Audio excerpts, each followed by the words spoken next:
I watched myself sleeping on the baby monitor. The night I set up the baby monitor was the first night I saw myself sleeping. Not a dream, not a trick of the light, but a clear image, my own body, curled up in bed, peacefully breathing, on a screen that should have shown only my infant daughter. I watched the monitor in disbelief as my heart pounded like a war drum, because I knew something was horribly, deeply wrong. You see, I was awake. I was awake, holding the monitor. So then, who the hell was lying in my bed? The image on the screen. The baby monitor was a gift from my sister. She said every new mom needed one, especially one like this, a fancy Wi-Fi model with night vision, two-way audio, and motion detection. At first, I left it in the box. I didn't like the idea of constantly watching my daughter sleep, especially with something connected to the internet. But after a few sleepless nights, I caved in and set it up. I positioned the camera high in the corner of Lily's nursery, angled toward her crib. It gave me a full view of the room. There was no reason for paranoia. It was a small, peaceful house, tucked at the end of a wooded cul-de-sac, far from anything threatening. Or so I thought. That night, I laid Lily down and turned on the monitor. Her tiny chest rose and fell. Her chubby fingers curled around the edge of her blanket. I smiled, the screen still glowing on my nightstand as I drifted into sleep. It was around 2:17 a.m. when I heard the static. The monitor crackled, loud and sharp, pulling me from my sleep like a slap. Disoriented, I reached for it and blinked at the screen. Only it didn't show Lily's crib. Instead, the camera feed displayed my bedroom, my room, my bed, and me, sleeping soundly, my arms tucked under the pillow, my body perfectly still. My mouth went dry. I sat up and stared at the screen, trying to understand. Had I accidentally switched the feed? But I only had one camera. There was no logical way the monitor could show anything other than Lily's room. I looked at the corner of the room, expecting to see a hidden camera. Nothing. I looked back to the monitor. The figure in the bed still hadn't moved. The sheets rose and fell with each breath. It looked exactly like me. Even the pajamas matched. The same worn blue t-shirt and striped flannel pants I'd thrown on before bed. I leaned closer, pressing the buttons on the monitor. Static, black screen. Then the nursery view blinked back on. Lily was still asleep, her pacifier shifting slightly in her mouth. I didn't sleep the rest of the night. The next morning, I tried to explain it to myself. Maybe the feed had glitched. Maybe the camera accidentally connected to a neighbor's device, though that still wouldn't explain why the person in bed looked exactly like me. It was easier to write it off than believe what I'd seen. Still, a sour feeling settled in my stomach. That day, I moved the baby monitor. I double-checked every setting, ensured it was only paired to my phone, secured the Wi-Fi. I even updated the firmware, just in case. That night, I hesitated before turning the monitor on. My thumb hovered over the button. Don't be ridiculous, I told myself. But as soon as Lily fell asleep, I tapped the screen and set the device on the table beside me. It was quiet for most of the night, until 2:16 a.m. I woke up again, no sound this time, no crackle, just a cold pressure in my chest that jolted me upright. The monitor was glowing. I didn't want to look, but my eyes were already there. And once again, the screen showed my bedroom, me lying still in bed, my face turned away from the camera, my fingers twitching softly against the pillow. I stared. No one had placed a second camera in my room. I had checked everything. It was impossible. I reached for the phone to call someone, anyone. But when I looked back at the monitor, the figure on the screen was now sitting up. My blood froze. The head turned slightly, facing the camera. Then so did I. I looked at myself, right into the monitor, and yet I hadn't moved. My body was trembling, my hands clutching the edge of the mattress. But I knew I hadn't physically turned. The figure on the screen smirked and waved. I dropped the monitor and scrambled out of bed. The room was empty. No one there. I flipped the lights on, ripped the sheets away. Just me, alone. Nothing under the bed, nothing in the closet. When I picked the monitor back up, it was back to showing Lily. I wanted to scream. The following day, I called my sister, told her something was wrong with the monitor. She laughed, said maybe I was just overtired. New moms always were. Maybe you dreamed it, she offered. No, I said. I was awake. It knew I was watching. She promised to come over the next night, to stay with me. I didn't argue. That evening, with Lily fast asleep and my sister watching TV in the living room, I hesitated before checking the monitor. I sat on the edge of the bed, phone clutched in hand. I tapped the screen. The nursery appeared. Peaceful. Lily curled in the same position, as always. Nothing wrong. I let out a slow breath. Maybe I had imagined it. Maybe the stress was playing tricks on me. The static started at 2:15 a.m., soft at first, like distant rainfall. Then louder, distorted. The monitor screen flickered. Then the nursery view vanished. My bedroom again. Except this time, I wasn't in the bed. The sheets were pulled back. The room on screen was empty. I turned around. The room was still empty in real life, too. But on the monitor, the image moved. The camera was turning, tilting, panning across the room. And then I saw it, in the reflection of the mirror across from my bed, a figure standing behind the camera. Tall, motionless, its face blurred like a corrupted file, its arms unnaturally long, ending in sharp, tapered fingers that hung just past the waist. I slammed the monitor face down, chest heaving. Footsteps echoed in the hallway. My sister. "Are you okay?" she called. I heard something like static. I rushed into the living room, monitor still in hand. "You have to see this. Please, just look." I handed her the device. She tapped the screen. The nursery returned. Lily slept peacefully. I begged her to believe me, but she gave me the same soft smile she always used when I was being sensitive. "I'll sleep on the couch," she said. "Get some rest." But I didn't sleep. I stayed up, eyes flicking between the door and the monitor, waiting for something else to change. It didn't come that night, but I knew it would come again, because the last thing I saw before the screen went dark was a small message at the bottom, something I hadn't seen before. "Recording saved unknown device." I woke up to Lily crying. Not her usual gentle whimpers, but full-throated, terrified wailing that made my skin prickle before my eyes even opened. I shot up, heart slamming against my ribs, and grabbed the baby monitor out of reflex. But it wasn't on. The screen was dark, not even static, just dead. I nearly tripped over the blanket as I ran down the hallway to the nursery. I pushed the door open and found Lily standing in her crib, gripping the rail with white knuckles, her eyes locked on the camera mounted in the corner. The room was freezing. I scooped her up, clutching her tiny body to my chest. Her sobs slowed slightly, but she refused to look away from that corner. Even as I whispered to her and stroked her back, her wide eyes stayed fixed on the camera. When I turned to look at it, I noticed something strange. It had moved. It wasn't facing the crib anymore. It had turned just slightly to face the closet. I didn't remember doing that. I left the nursery with Lily and went straight to the living room, where my sister was still asleep on the couch. I shook her awake. "What?" she mumbled, groggy and annoyed. "The camera moved," I said, trying to keep my voice from shaking. Lily was screaming. "Something's wrong." She rubbed her eyes.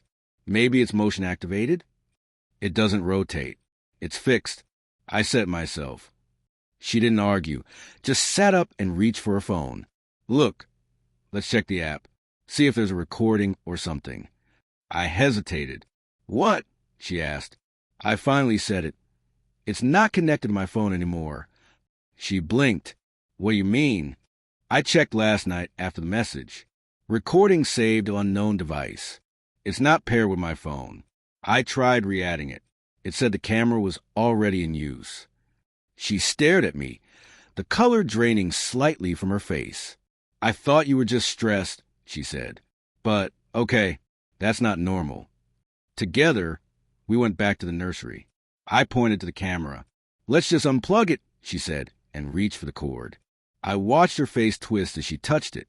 "It's hot, like really hot."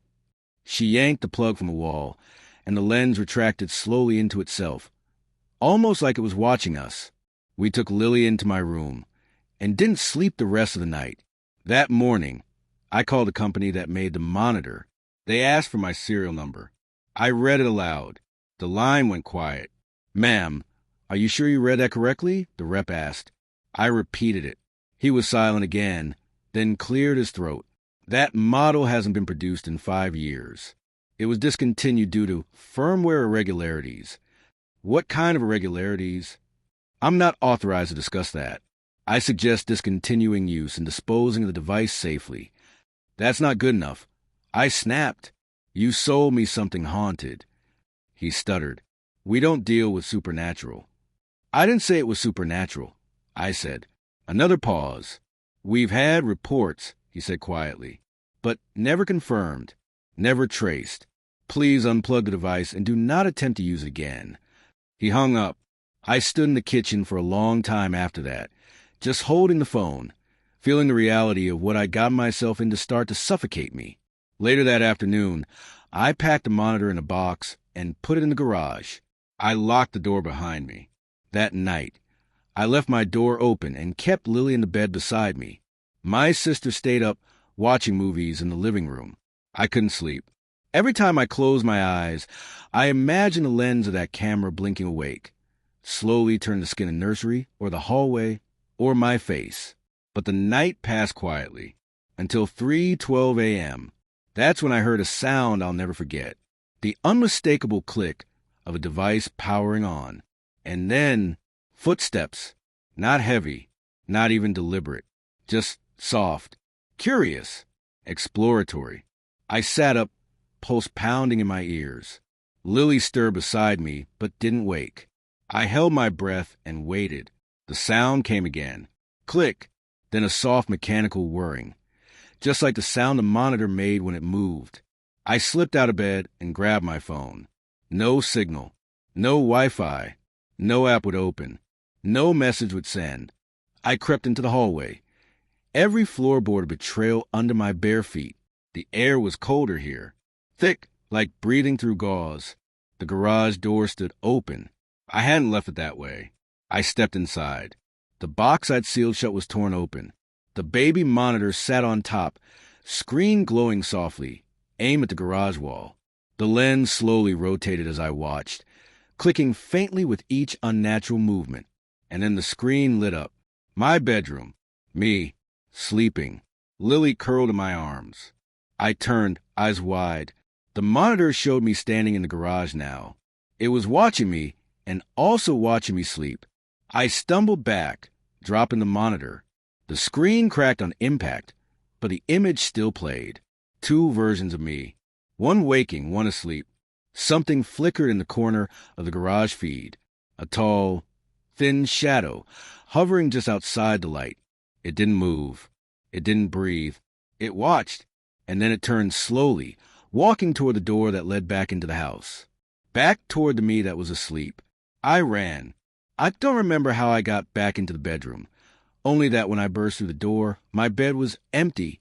Lily was gone. The sheets were still warm. I screamed her name, ran to the hallway. My sister came rushing out of the living room, disoriented, shouting at me, asking what was happening. We tore through the house. Every door was locked, every window shut, but Lily was gone. I found the monitor on the hallway floor. The screen still worked, barely. Cracks laced across the display. It now showed a room I didn't recognize. Gray walls, flickering light, and in the middle, Lily's crib. She was in it, awake, silent, just staring at the camera. I held it up to show my sister. She's there. She's there, but that's not her room. That's not any room in this house. Her eyes darted around. Wait! Look behind her. Is that... She squinted. In the far back corner, that same blurred shape stood motionless, its arms nearly reaching the floor. It stood completely still, like a shadow pinned to the wall. Then the monitor glitched. For a second, the figure was gone. Then it appeared closer to the crib. We both froze. The screen flickered again. Closer still. Another flicker. It was leaning over the crib now. Its arms didn't move. It didn't seem to touch Lily. But she reached up and smiled. The screen went black. I threw the monitor against the wall. It didn't shatter. It just stopped like it had gone to sleep. My sister looked at me. "We need help." I didn't answer. I just stared at the wall, where the screen had shown my daughter reaching for that thing like it was family. The next morning, I called the police, reported a break-in, an abduction. They came, took statements, asked about forced entry. Found none. Looked at the monitor, said it was broken. I begged them to look at the footage, but there wasn't any. The internal storage was empty. No app access. No backup. They left. No one believed me, not even my sister. She tried to comfort me, tried to say Lily would be found, that maybe I'd imagined parts of it. That grief played tricks on the mind. But every night since, the monitor has turned itself on. It always turns on at 3:12 a.m. And every time, the feed returns. Not of Lily, but of me, sleeping, waiting, while something just out of frame watches. It's been 5 nights since Lily vanished. 5 nights of watching myself sleep. Every night, without fail. The monitor powers on at exactly 3:12 a.m. It doesn't matter where I hide it. Under the sink, in the closet, wrapped in towels and duct tape. Always find its way back onto my nightstand. Powered on. Screen glowing. Showing me in bed. Sometimes I'm alone. Sometimes I'm not. Last night, there was something lying next to me. At first glance, I thought it was Lily. A small figure curled up against my side. But as I stared, the figure shifted, revealing elongated limbs and a pale, hairless head. It had no face. Just a smooth, fleshy surface where its features should have been. Its arm was wrapped around me, and I didn't even stir. I threw the monitor across the room. This time it shattered. I thought maybe that would be the end of it, that maybe destroying it would break whatever strange connection it had to me, to Lily. But tonight, at 3:12 a.m., the monitor turned back on, unbroken, sitting on my nightstand, and I'm beginning to understand something terrible. That thing isn't just watching me. It's showing me something, or warning me. The police have stopped returning my calls. The missing child posters have barely been up for a day before they're torn down or weather damaged beyond recognition. It's like the world is already forgetting she existed. Even my sister, who was so firm in her support, is changing.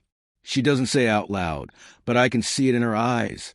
Doubt, fear, and maybe worst of all, avoidance. I tried talking to her again today. You saw her. You saw Lily in that room. You saw that thing. She didn't respond, just stared at her phone. I'm not crazy, I said, louder this time. You saw it too. Finally, she looked up. I don't know what I saw, she said. Maybe it was a dream. Maybe we were just exhausted. You think I dreamed her disappearing? I think, if you keep going down this path, you'll lose more than your daughter. I walked away before I screamed. I don't blame her. Not entirely. It's hard to believe something you can't explain. But I won't stop. I can't. That night, I set up a second camera. One I bought from a tech store, brand new, no connection to the old monitor. Completely different brand. I placed it in the corner of my room, aimed at the bed, and hooked it to my phone. This one had local storage and cloud backup. I triple-checked everything. At 3:12 a.m., the monitor glowed again. The same image, me sleeping. But this time, I glanced at my phone. The feed from the new camera? Static. I checked the app, no signal. Then the footage started rolling again, but the angle was wrong. The image was flipped. And I wasn't alone. That figure was back. Only now, it stood beside my bed, arms hanging by its side, head tilted slightly down as it watched me sleep. I looked up from the phone and turned toward the corner where the second camera was placed. Empty. Nothing there. But the camera still showed the figure. And then it moved. It lifted its hand slowly and placed it gently on my sleeping shoulder. I tensed, waiting to feel its touch in real time. But there was nothing. The figure leaned in. Its featureless face hovered inches from mine. And then its hand slipped under the covers. I threw the blanket off, panicked. But again, Nothing was there. The camera kept rolling. I watched in horror as the creature reached into my sleeping form and pulled something out. Something small, writhing, crying. It was Lily. She looked half-formed, her features flickering like a bad signal. She reached out to the camera and whispered something. I couldn't hear it, but I saw her lips. "Mommy, wake up." I dropped the phone, ran to the corner. The camera's lens cracked and blinked off. I ripped it from the wall, heart hammering, and searched the entire house again. No sign of Lily. No sign of that thing. Just me, alone. The next morning, I went to a church. Any church. I didn't care which. I hadn't prayed in years, but I was willing to try anything. The priest listened patiently as I poured out my story. When I finished, he didn't speak for a long time. Then he said, "Some spirits are not ghosts. They're echoes, or watchers. They don't haunt because they were once human. They haunt because they were never human to begin with." I asked him what that meant. He shrugged. "They're things older than grief, older than our rules. They cling to pain, to motherhood, to bloodlines. You open a door." I didn't open anything. You watch something you weren't supposed to. That's all it takes. Before I left, he gave me a vial of holy water and a handful of salt. He said, "If it comes into your room again, draw a circle of salt around your bed. It might not stop it, but it will slow it down. And sometimes slowing it is all you can do." That night, I did exactly as he said. I salted the floor, whispered a prayer, clutched Lily's baby blanket in my fists, and sat up waiting. I didn't sleep. At 3:12 a.m., the monitor turned on again. The screen was different this time. There was no me sleeping. No bedroom. Just a hallway. A narrow, endless corridor of doors. All closed. All identical. And in the center of the screen was Lily. She stood barefoot, wearing the yellow pajamas she had on the night she vanished. Her eyes were wide, glassy, like she didn't fully recognize where she was. She looked up at the camera, raised one hand, pointed to the farthest door. Then the screen went black. I grabbed a pen and notebook and started sketching what I saw. I memorized every door, every shadow. I don't know what's happening to me, but I know where I have to go. If that place exists, if that hallway is real, I need to find it, because my daughter is in there somewhere, and she's still waiting for me. The hallway haunted my dreams. After that night, I saw it every time I closed my eyes, long, dim, flickering overhead lights, stretching endlessly over the same gray linoleum floor. The walls pulsed like they were breathing, and those doors, all of them identical, but somehow each radiated a different sense of dread, as if they were alive, as if they were watching me. Each time I saw Lily in the dream, she was further down the hall, always pointing, always silent, always waiting. By the third night, I stopped dreaming of anything else. I spent hours online, searching for any reference to places like it. I found obscure message boards, deep Reddit threads buried under deleted accounts. Posts titled things like, "I saw a hallway in my dream and now I can't wake up," or "The door that found me." Most of them ended with the same chilling final comment: "If you see the door, don't open it." But I had no choice. I had to open it. So I tried something new. I set my phone to record myself while I slept, both video and audio. I left the monitor on the floor, face down, but with the power still connected. At exactly 3:12 a.m., I felt the temperature in my room drop. It wasn't dramatic, not like the movies, but it was sharp, like stepping into a basement that hadn't been opened in years. I stayed perfectly still, pretending to sleep, hoping it would work. A sound filled the room. Footsteps. Slow, deliberate. They circled the bed once, then stopped on the far side. I fought every instinct in my body not to open my eyes, not to scream. Then came the whisper, "Do you want her back?"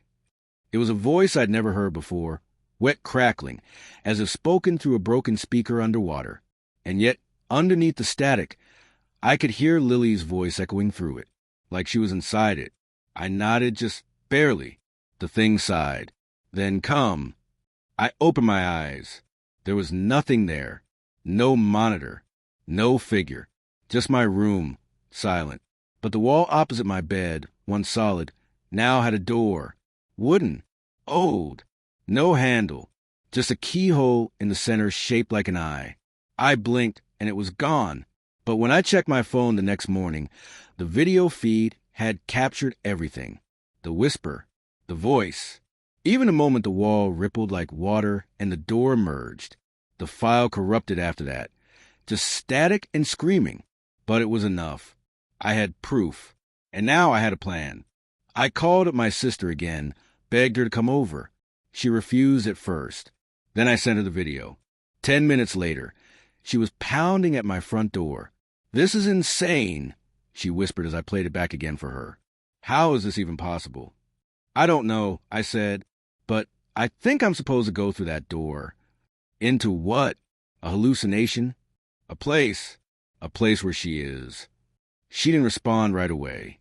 Then she said, "If you go, you need something to bring you back." We decided on a rope, thin but strong, tied around my waist. She'd hold the other end. We reinforced it, double knotted it, just in case. Then we waited for nightfall.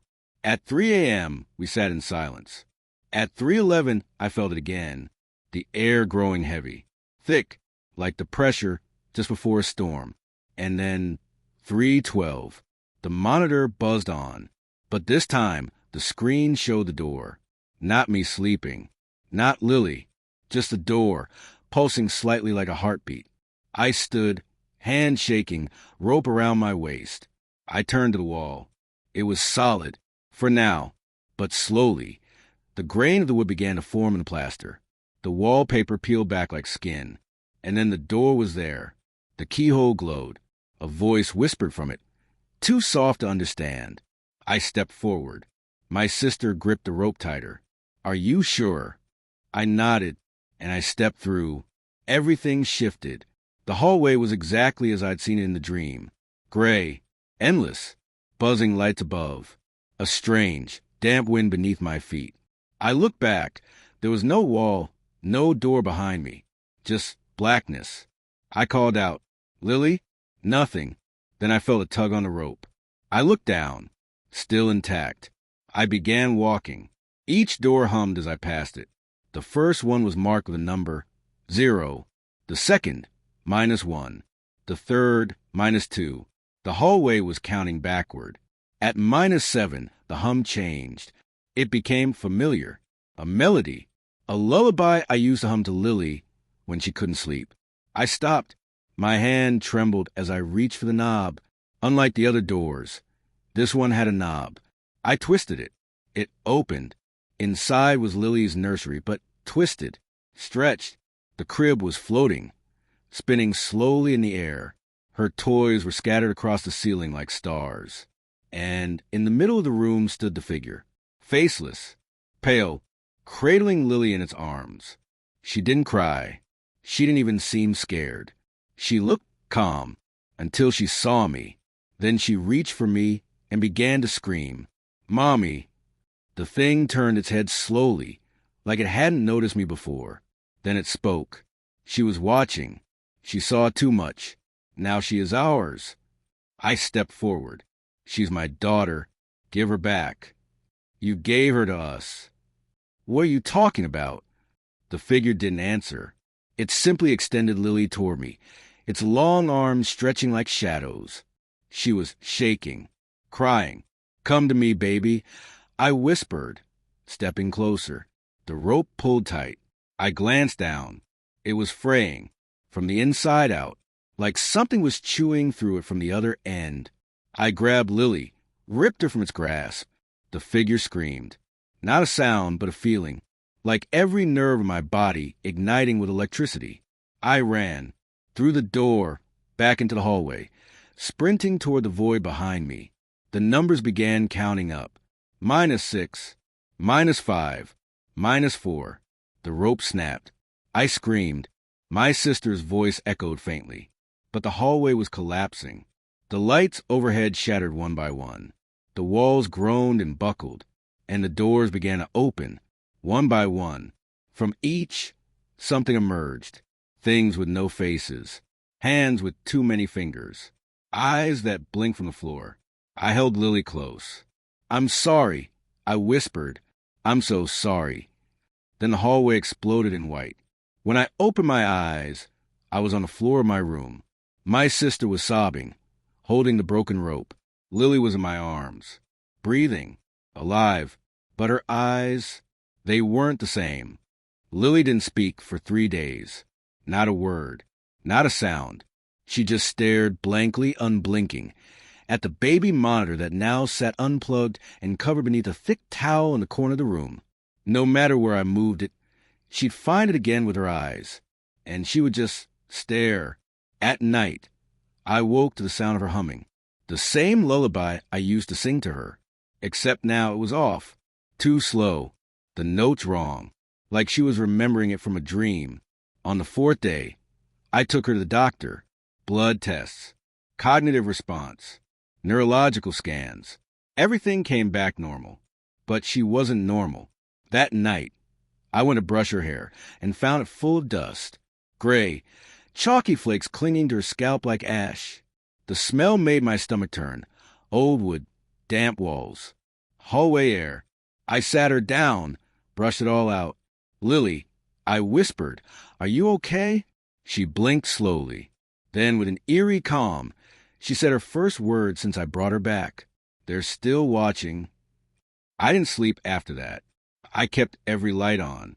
Burned sage. Left the baby monitor off. But the hum came back anyway. Every night. Exactly at 3:12 a.m., even with the monitor unplugged, I heard it. A low, buzzing frequency, almost imperceptible, but always there. And each night, Lily would sit up in bed, eyes wide, humming that broken lullaby under her breath. I asked her what she saw. She pointed to the closet. "They wait behind the door." I opened the closet. Nothing. Just toys, clothes, a few blankets. But when I stepped inside, I felt it again, that shift in the air. The same sensation from the hallway. It didn't make sense. I had destroyed the path, escaped the place. Or had I? I started reviewing the baby monitor footage again, what little was left of it. Most of it was static, but one clip stood out. It was dated from the night I brought her back. 3:12 a.m. The screen flickered, then showed Lily in her crib, alone. I had never put her back in it that night. She had slept with me. But here she was, lying in the crib, eyes open, staring at the ceiling, until, slowly, the ceiling peeled away, revealing that endless gray hallway. A hand reached down through the hole, long, thin, blackened. It touched her forehead. She didn't flinch. Then the video cut, and all that remained was audio, a voice whispering, over and over again. "One came back. One must stay." I dropped the monitor, smashed it, but the humming didn't stop. If anything, it got louder. Lily changed, too. She began speaking to someone I couldn't see, arguing, laughing, singing that lullaby, and always at the same hour, 3:12 a.m. She would stop whatever she was doing, look at the closest wall, and whisper, "You can't have me again." One night, I found her standing on her bed, both hands pressed to the wall, whispering so fast it sounded like chanting. The wall behind her began to crack. Tiny hairline fractures, like something was pushing through. I pulled her away. She screamed, "No, they'll take you." That was when I realized I hadn't rescued her. I'd only brought a piece of her back. The rest, whatever part of her had remained untouched, pure, was still trapped in that place. The thing I held each night, tucked into bed, kissed on the forehead, that wasn't entirely my daughter. She was still part hallway, part them. I made the decision the next day. I called the only person who might believe me, the old moderator from one of the dream forums I'd found during my research. He called himself the doorkeeper. I never learned his real name. He gave me a ritual, said it would give me one last opening into the threshold, one last chance to retrieve what remained of Lily's soul. But the price would be high. "You won't come back unchanged," he warned. "And if you fail, she'll belong to them forever." I didn't hesitate. That night, I followed his instructions. a circle of salt around her crib, a mirror placed on the bed, facing upward, a recording of her heartbeat from before all of this began, one I miraculously still had on my phone. At exactly 3:12 a.m., I stood in the center of the circle, holding Lily in my arms, and whispered the words he gave me. The lights flickered, the room bent inward, and then the mirror under the crib shattered. Smoke poured out, thick, black, silent. When it cleared, we were no longer in her room. We were in their hallway. Except this time it was different. It was rotting. The lights were broken, the doors hanging open, swaying. And down the hall, I saw her, the real Lily. She was crouched in a corner, arms wrapped around her knees, whispering the lullaby in reverse. The Lily in my arms began to convulse, screaming, "No, she's mine." I looked at her. For the first time, I saw what she really was. Pale, hollow, her skin stretched too tightly, her eyes completely black. She dug her claws into me, but I didn't let go. I walked toward the real Lily. Every step felt like moving through wet cement. The hallway hated me. It groaned, screamed. Doors slammed shut and burst open again. Shadows ran alongside the walls, reaching for us. But I kept walking. When I reached the real Lily, I knelt down and whispered, "I'm here, baby. Let's go home." She looked up at me and smiled. The fake Lily screamed so loud the floor cracked. Her skin began to split, revealing something underneath, something dark, liquid, shapeless. She lunged at us, and the hallway swallowed her. I woke up in the crib, holding the real Lily. She was warm, breathing, sleeping peacefully. I cried for hours. The hallway never came back. The monitor never turned on again. But sometimes, when I walk past her room at night, I still hear the lullaby. Not from her, from the walls. It had been 3 months since that final night in the hallway. Lily had returned to her old self, or so it seemed. She laughed again, played with her toys, and even started drawing. But there was a stillness behind her eyes sometimes, like something deep inside her had been locked away. I didn't push. I was just grateful she was home. Then the drawing started. The first was simple, just a black door on a white sheet of paper. I didn't think much of it, but over the next few days, more appeared. Doors, hallways, cracks in the walls. And then one day, she handed me a page with a crude sketch of her own bedroom. On the wall was a black rectangle. "It's the new door," she said, "but it's not open yet." I felt my stomach twist. "What do you mean, sweetheart?" She shrugged. "They're trying again." That night, I checked her walls. Nothing. No cracks, no signs of damage, no hidden seams. But I didn't sleep. Around 3:10 a.m., I felt it. The cold. It seeped into the room like fog, curling around my legs and creeping up the bedpost. Lily stirred in her sleep, but didn't wake. Then, at exactly 3:12, the baby monitor, now smashed and buried in the basement, screeched through the walls. Not from a speaker, not from a machine. From the walls themselves. A loud, static-laced scream, the kind that rips through your spine and settles in your bones. Lily sat up. "They found a crack," she whispered. I didn't ask how she knew. I took her and left the house. We stayed in a motel on the edge of town for 2 nights. No disturbances. No whispers. No 3:12 a.m. humming. On the 3rd night, I tucked her into the motel bed, sat beside her, and asked again, "What do they want?" She looked at me with eyes too old for her face. "They want to be born." I didn't understand. "Born?" She nodded. "They're not real, not yet. But if we keep watching, listening, inviting, they become real." That night, I dreamed of the hallway again. Except this time, it was under my skin. I could feel it pulsing through my veins, stretching behind my eyes, wrapping around my brain like a cold ribbon. When I woke up, Lily was gone. The door to the motel room was ajar. I ran outside barefoot, heart pounding, screaming her name into the dark. I found her standing at the edge of the road, barefoot, staring at the woods across the street. "They're in the trees now," she said calmly. "The hallway?" She shook her head. "No, Something worse. I brought her back in, locked the door, checked every window. But I knew locking doors meant nothing anymore. The hallway was a concept, not a place. It was infection.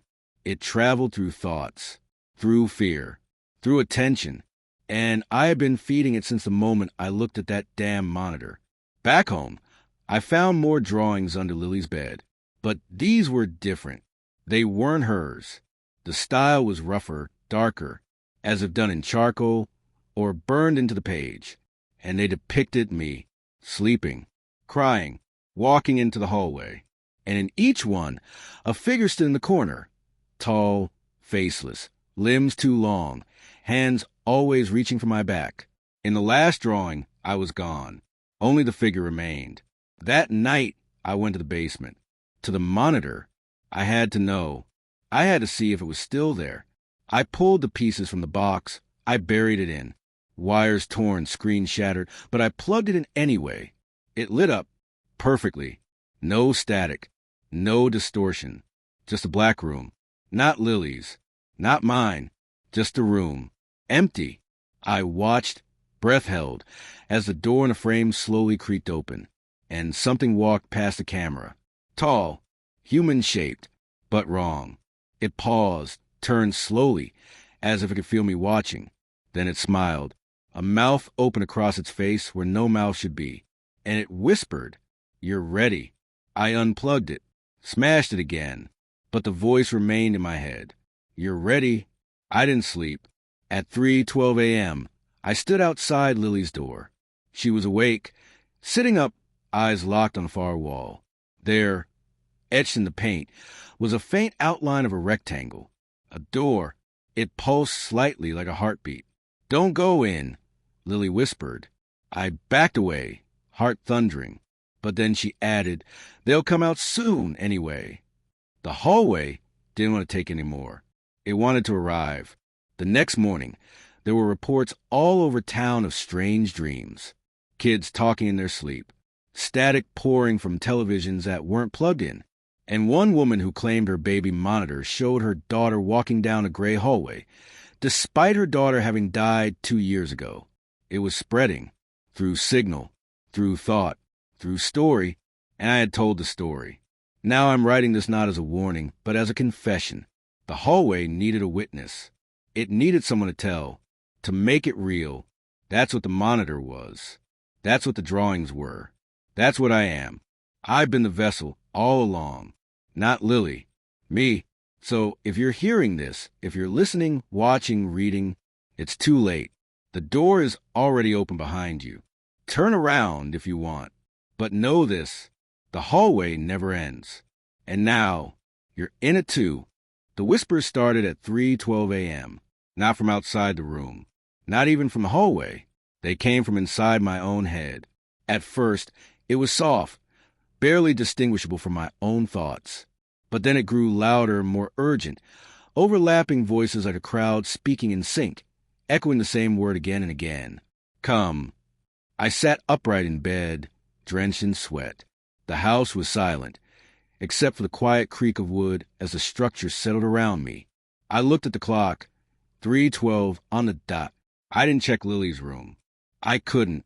I was terrified that if I looked inside, she'd be gone, or worse, she wouldn't be alone. I pressed my palms against my temples, trying to drown the voices out. Come, come, come.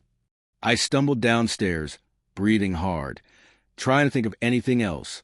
Songs, childhood memories, the warmth of Lily's smile, but the whispers bled into every thought like ink soaking through paper. I knew what they wanted. They wanted me to see it again. They wanted me to look. The monitor was gone. I had destroyed it. Twice. It didn't matter. The hallway didn't need screens anymore. It had me now. I reached the living room window and looked outside. And I froze. Across the street, in the neighbor's yard, something was standing. Tall. Still. Facing our house. Its head twitched ever so slightly, like it was watching me. I blinked. It vanished. But then the power went out.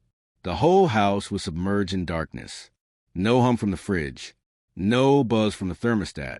Just a thick, devouring silence. Then, tap, tap, tap. I spun around. It was coming from inside the walls. A slow, deliberate knocking sound. From behind the living room wall, then the kitchen, then the hallway leading to Lily's room. Tap, tap, tap. And with it came the humming. The exact same frequency from the monitor. Low, warbling, like a broken lullaby melting into static. Then Lily screamed. I bolted up the stairs 2 at a time, flung her door open, and found her standing on the bed, pointing at the wall. "It's here," she cried. "It's trying to open the door again." I looked. The wall across her bed had cracked. Just a thin, hairline fracture. But it was growing. I grabbed her and rushed downstairs, heart pounding so hard I could hear in my ears. We fled out the front door, into the freezing air, into the street. But the street was wrong. The houses weren't the same. The trees looked burnt. The sky had no stars, just a rolling mass of dark clouds, swirling in slow, deliberate motion. This wasn't our world anymore.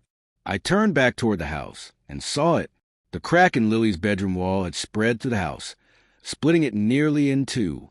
And from the break, thick black tendrils spilled out like smoke made solid. And standing in the doorway of the broken house was me, or something that looked like me. It wore my face like a mask, but its eyes were empty. No whites, no pupils, just a bottomless gray, flickering like an old TV stuck between channels. I fell backward, clutching Lily to my chest. And then the figure spoke in a voice that sounded like mine, but hollow and slowed down, like a cassette tape unraveling. "You shouldn't have watched." Then it raised one long arm, and the world shifted. I woke up in my car. It was morning. Lily was beside me, still asleep, bundled in her blanket. The town looked normal again. Sunlight, birds, wind in the trees. But I knew it wasn't over. We drove for hours. Out of the state. No destination. Just away. But every town we stopped in, there were signs. A baby monitor left in the trash bin, half melted. A child's drawing of a long hallway taped to a storefront window. A radio playing white noise even when unplugged. It was following us. No, spreading through us. I realized the truth one night when I turned on hotel television, and the screen didn't show a channel. It showed a hallway, and in the hallway was Lily. Only she wasn't moving. She was frozen, like a still image, flickering slowly in grayscale. I yanked the plug from the socket, threw the TV onto the floor, but the screen didn't go black. It kept showing the hallway. I smashed it. It still flickered, even as the glass shattered. That's when I understood. The hallway wasn't trapped in the baby monitor. It had only started there. It was using us to escape, and now it could live anywhere, through any signal, through memory, through storytelling, through belief. When I was a child, I read a fable about a creature that only existed when spoken of. It was nothing until a name was given to it. But once people believed in it, it became real. That's what the hallway is. It isn't made of wood and drywall. It's made of fear, of attention, and by watching it, I had built it piece by piece. So what now? We live without screens. No monitors. No phones. No TVs. I've taught Lily to draw trees and birds again. I don't talk about the hallway. But sometimes when she's sleeping, she mutters things. Not words. Humming. Always at 3:12. And last night, for the first time in weeks, she opened her eyes and whispered something that made my blood run cold. They've started building it in someone else now. I stared at her. "Who?" I asked, voice shaking. She looked directly at me, then at the blank wall behind me, then back into my eyes, and said, softly, "Whoever's still watching." We didn't sleep the night after Lily said those words. Not because we couldn't, but because something about the way she said it, so calm, so certain, made me terrified of closing my eyes.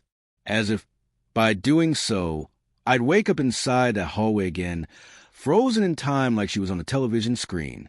Whoever's still watching. Those words looped in my head. It wasn't a warning. It was a confirmation. Someone else out there had seen it now.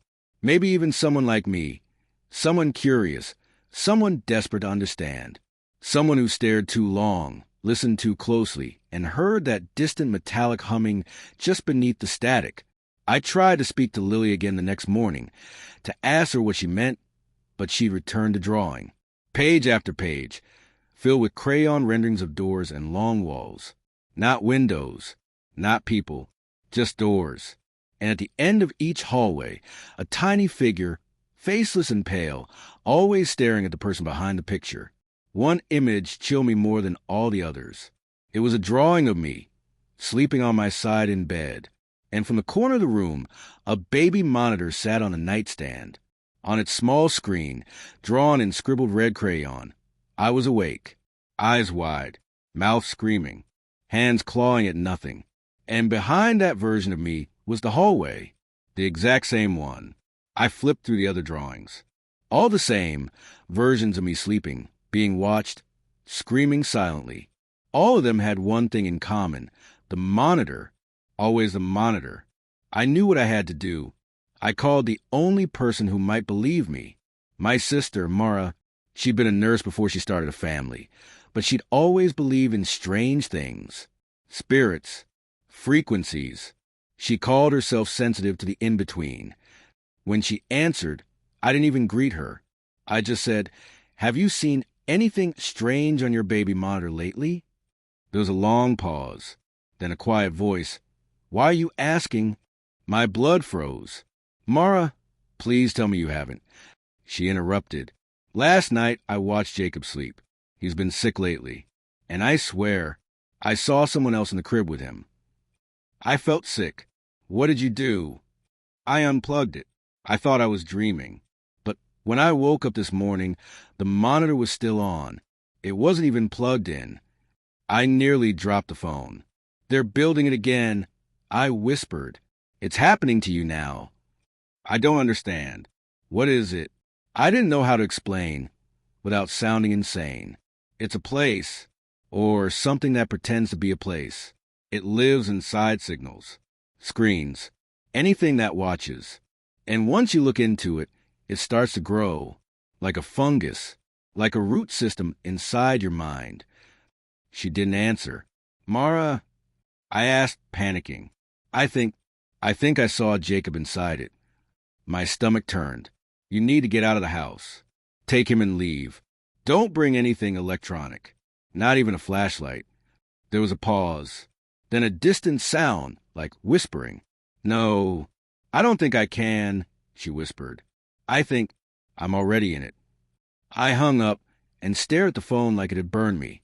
My hands were trembling. Lily stood at the doorway, her head tilted. She saw it. She said simply. I nodded. "I know." "Too late now." "What do you mean?" Lily looked toward the blank wall of our motel room. "They're building a hallway in her." I felt like I couldn't breathe. It was spreading, not just to me, not just to Lily, to anyone connected by screens, sound, memory. It was feeding off attention, off observation. That night, I threw the phone in the lake near the motel. Every device we had left, GPS, radios, even watches, I smashed and tossed into the water. We slept with candles, wrapped in thick blankets, shivering in silence. For a while it worked, until I saw it again, not through a screen this time. In real life, I woke up one night, just past 3 a.m., to the sound of my own voice. At first, I thought it was a dream. But no! There, at the far end of the motel room, was the outline of a man, my exact height, my same clothes, even my birthmark, reflected on the left cheek. He was watching me, and as I blinked, confused and paralyzed, he stepped sideways into a hallway that wasn't there before. It shimmered like a mirage, extending into darkness, carved out of thin air, the wallpaper rippling like heat over pavement. Then he vanished into it. I screamed. Lily woke, but she didn't cry. She simply whispered, "That's the one that came from you?" From me. I had created him. A watcher, a version of myself, pulled from some echo chamber of my own fear, animated and released by the hallway. That's when I knew this was never going to stop.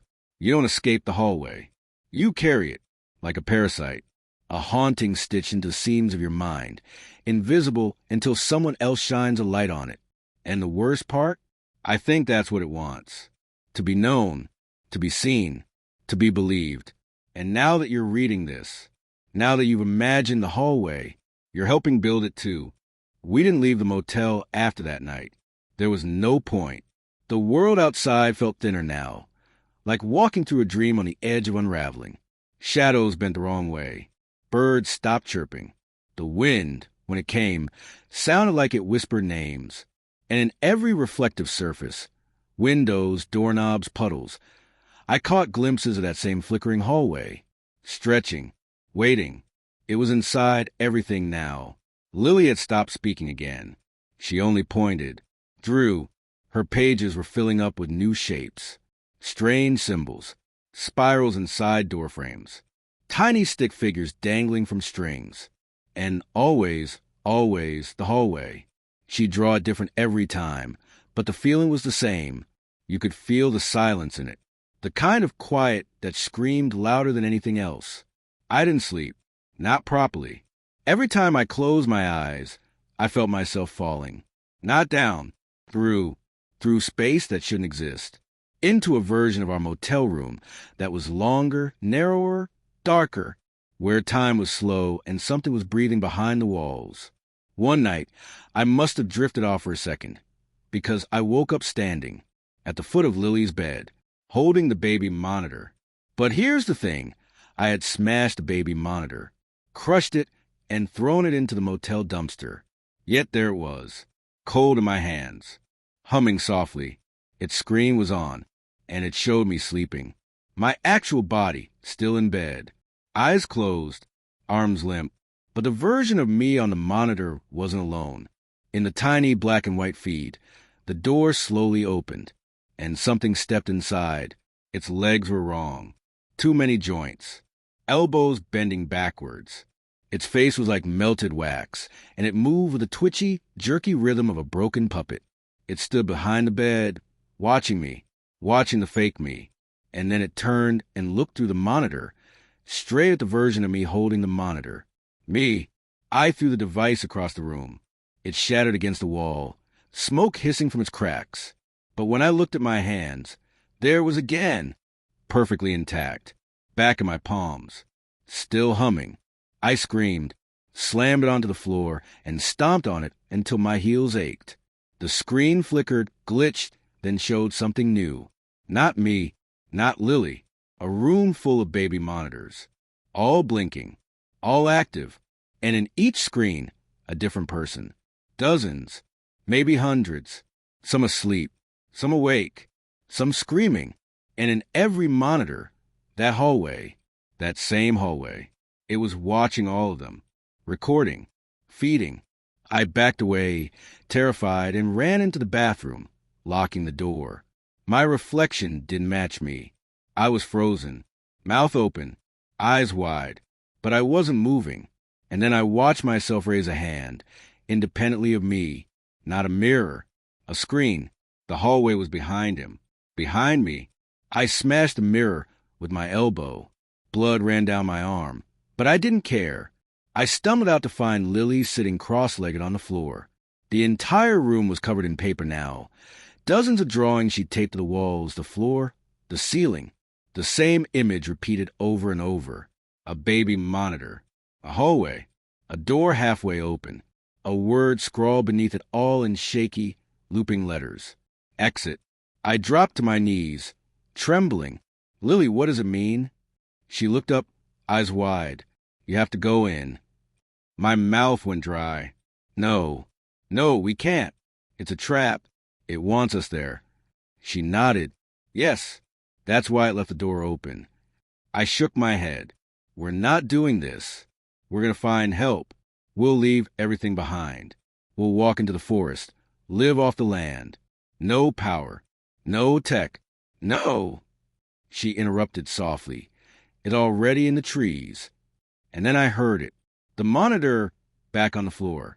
Humming, but not static anymore. A voice. My voice. Please let me out. I stared at it in horror. Lily didn't flinch. She whispered, "They took you already. That's your echo." I couldn't breathe. Had I been replaced? Was I the version on the monitor now? Had I ever left the hallway? I backed into the wall, clawing at my scalp, try to remember something real. A moment that proved I was still me. A smell, a taste, the feel of the sun. But all I could remember was the cold hum of the baby monitor and the shape of the hallway stretching on forever. And then I saw it, drawn on the back of one of Lily's papers.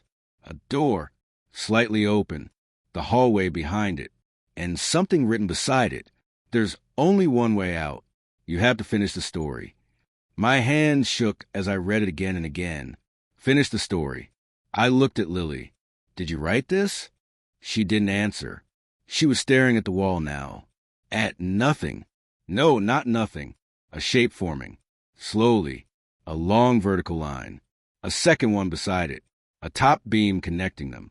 The outline of a door appearing in real life. And behind it, that same darkness. That same endless hallway. But this time, something different. A whisper. Faint. Familiar. Come see. I stepped closer, barely breathing. The door handle turned on its own. It creaked open, revealing the same flickering fluorescent lights, the same peeling wallpaper, the same impossible silence. I looked back at Lily. She nodded once. This was the exit, or the end, or maybe the same thing. I stepped through, and the door closed behind me. The hallway swallowed me whole. Not physically, not all at once, but piece by piece. First, the sound of the motel vanished. No distant traffic. No humming of appliances. Just the soft click of the door sealing shut behind me. Then the light dimmed, as if the world beyond the threshold had slipped into a different orbit. Gravity even felt different. Heavier. Slower. I turned to look back. There was no door. Just wall. Stained. Faintly breathing. The air smelled of mildew and old milk, and beneath that, copper. It stretched endlessly ahead, that flickering hallway from the monitor, real now, tangible, and dead silent. I didn't know why I walked, but I had to. The floor creaked under each step, like it was remembering every person who had ever walked here before. My own breathing echoed louder than seemed possible. The lights above buzzed irregularly. Sometimes a bulb would burst in a quick snap, plunging sections into pitch black before humming back to life a few seconds later. On the walls were framed photos. I leaned in, heart pounding. Each one was me, different versions, different expressions. In some, I was asleep. In others, I looked directly at the camera. One was of me brushing Lily's hair. Another, me in the motel shower. Another, me watching the baby monitor. My fingers in mid-freeze, eyes wide.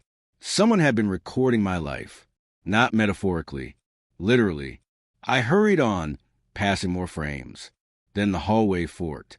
Left, pitch dark. Right, flickering faster now. In the center of the fork stood a crib. Not Lily's. Older. Metal. Rusted. Inside was a bundle of blankets. A baby monitor rested beside it. Still on. Still humming. I knew better. But I couldn't help myself. I leaned over and peeked into the crib. Empty. Except not quite. There was a note, folded neatly. It read, "You left the door open." My hands trembled. I looked down the darkened path on the left. Void-like. Cold. I could feel something there. Watching. Breathing. The right hallway began to hum. Louder. Deeper. A low frequency that vibrated in my teeth. It grew hotter, too. Oppressive. And then, from the right hall, footsteps. Quick. Barefoot. Coming closer. I ran. I don't know why I chose the dark path. It felt wrong, but less wrong than what chased me. The darkness was suffocating, but I could feel the walls. Cold. Wet. My fingers traced the contours of pipes, nails, even something soft hair, but I kept going. Behind me, the footsteps grew distorted. They sounded wrong, like something running on hands. Then came the sound I'll never forget. A voice, mine gasping, panicked, whispering over and over. Let me in, let me in, let me in. It was right behind me. I hit a wall. No door. No turn. Just a dead end. But on the wall in front of me, something glowed faintly. A mirror. Old. Cracked. And inside it, my reflection. Tired. Terrified. But me. And then my reflection moved. But I hadn't. It stepped forward, placing its hand against the inside of the glass. Mouth moving. At first, I thought it was mocking me. But then I read its lips. You're not real. And I felt the world collapse inward. Suddenly, I wasn't in the hallway. I was standing in my motel room. Lily was asleep in bed. The baby monitor was on the nightstand. Nothing strange. Nothing wrong. Except, I looked down at my hands. Blood. Fingernails missing. My palms were burned. I looked in the mirror on the wall. No reflection. The monitor hissed. I turned to it. It showed the hallway again. And this time, Lily, walking it alone. No, no, no, no. I whispered. She had followed me in. I rushed to the door, yanked it open, but it didn't lead to the motel. It led back into the hallway. Only now it was filled with people, all frozen, each one staring into their own baby monitors. Thousands of them, stacked endlessly. Some of the people were crying. Some were screaming. Some were whispering over and over, I'm still here. I'm still here. I walked among them, and then I saw her, Lily, standing at the end. She wasn't afraid.